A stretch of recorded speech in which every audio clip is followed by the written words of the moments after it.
Title: My girlfriend texted, "I'm having a harmless dinner with my married boss. Don't wait up."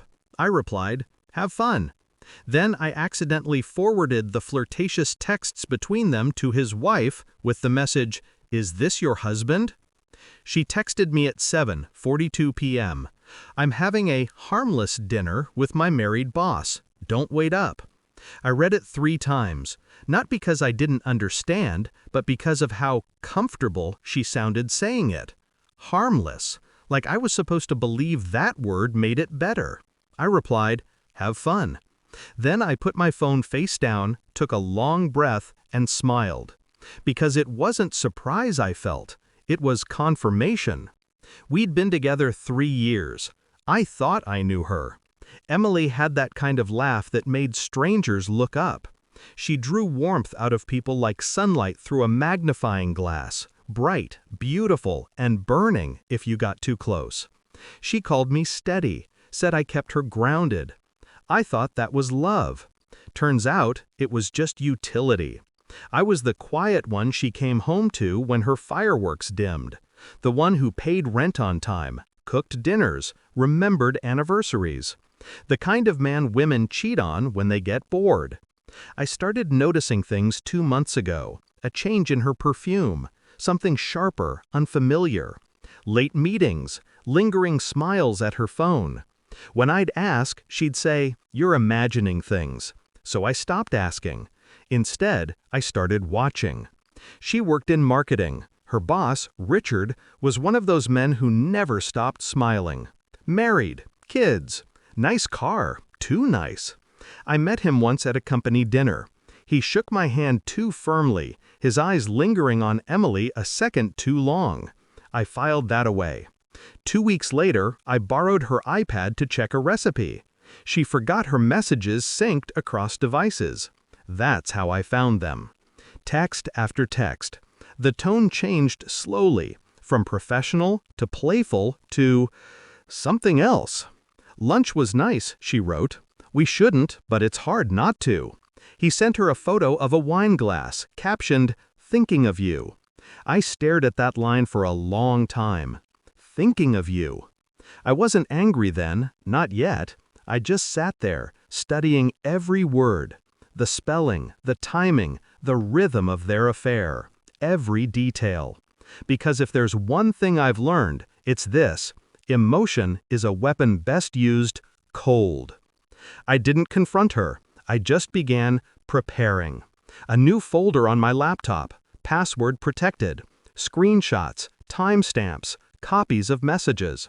Not just between them, but between him and his wife, thanks to a little open-source sleuthing and a password she reused from her business email. Richard's wife, Claire, kindergarten teacher, 2 children, loyal.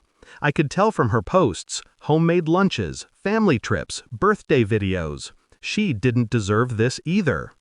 I created a private number, one of those anonymous texting services, kept it dormant, waiting. Then I waited for the right moment. Tonight was perfect. That message from Emily, "Harmless dinner," was the final push. I texted back, "Have fun." Then I opened the folder, found a string of messages that would be persuasive. Her words, his replies, explicit enough to sting, subtle enough to sound believable. I selected 7 messages, attached screenshots. Then, using the private number, I sent them all to Claire. My message read, "Is this your husband?" Send. Then I waited. It took 10 minutes. My phone buzzed. A voicemail. Unknown number. Her voice was raw, broken. I could hear children crying in the background, and her screaming. Not at me, at him. I listened once, then deleted it. I don't take pleasure in suffering, but I do believe in consequences. Emily came home past midnight, lipstick smudged, smelling of whiskey and regret. She didn't notice me sitting in the dark.